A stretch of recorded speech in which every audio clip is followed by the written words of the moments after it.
to learn a little bit more about a physical change and chemical change. Okay, before to start actual point, we are provided with a headline that is find out. Now we are going to read it. See, observe and keep a record of the physical and chemical changes that you experience in your daily life. So I request to all students, just observe the things which are happening around to you and try to find out whether it is a chemical change or whether it is a physical change. Okay, and make a list, at least of 5 phenomenon you have to write down and you have to identify whether it is a chemical change or whether it is a physical change. So this is your assignment, which is the best on the whatever concept we have learned. Okay, now see what exactly happens during the physical change. I already said in the previous lecture, it is a change in a state of matter. See, but why a change of a state of matter occurs? Why? So see, physical change takes place due to the change in a parameter such as the temperature and pressure.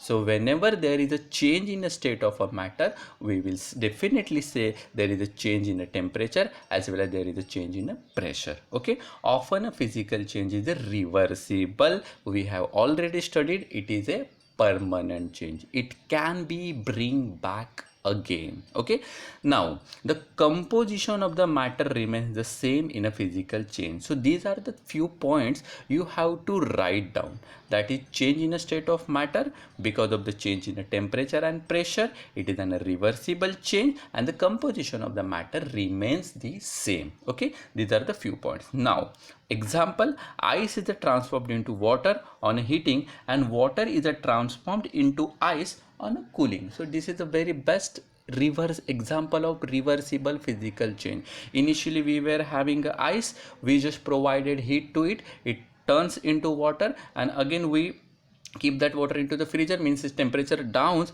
and we are getting again the ice. So this is a very simple reversible change.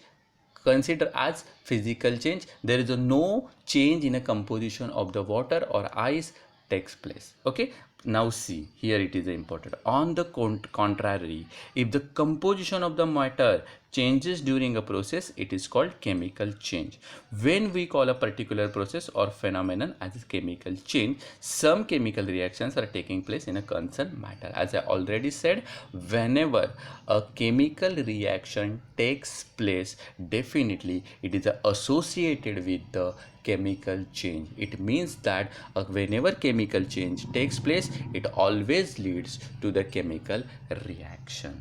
Okay, now see this paragraph. Okay, what is a chemical reaction? Okay, this is our definition. A chemical reaction is a process in which some substances undergo bond breaking and are transformed into new substances by formation of new bonds. I repeat, it is a process in which some substances undergoes bond breaking, okay, and are transformed into new substances. It means that a chemical composition of the matter is changes, okay, or chemical composition of the matter is changed completely. So it is a chemical change, okay, and a new substance is formed, and while forming a new substance, a new bonds are also formed. Now when we learn about the chemical reaction, we come across the two terms. One is called as the reactants and other one is called as the product. Okay, now the substances which are taking part in a chemical reactions are called reactants, and the newly formed substances and the substances which are formed in a chemical reactions are called product. For example, suppose we are having a substances with us, that is a and B, okay, and we allowed A and B to react with each other chemically, and A and B after chemical reactions forming C and D. So A and B are called as reactants and C and D are called products. Okay, so whenever we are talking about the chemical reaction, okay, chemical reaction always has reactant and as well as products. Okay, so see here, the substances taking part in a chemical reactions are called reactants. I repeat, substances taking part in a chemical reactions are called reactants, whereas the substances formed as a result of the chemical reaction by the formation of new bonds are called product.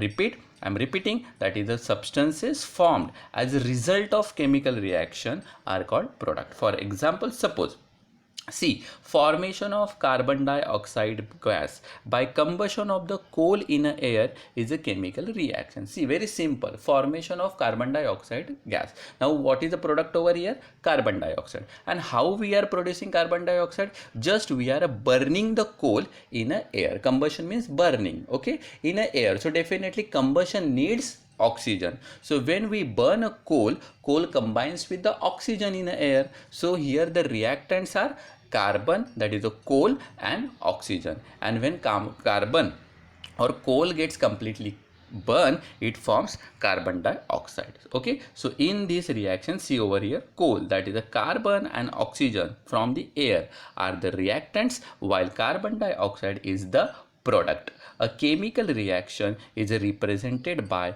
writing a chemical equation, and we are going to learn more about what is a chemical equation and how to write a chemical equation in our next video. Okay, thank you.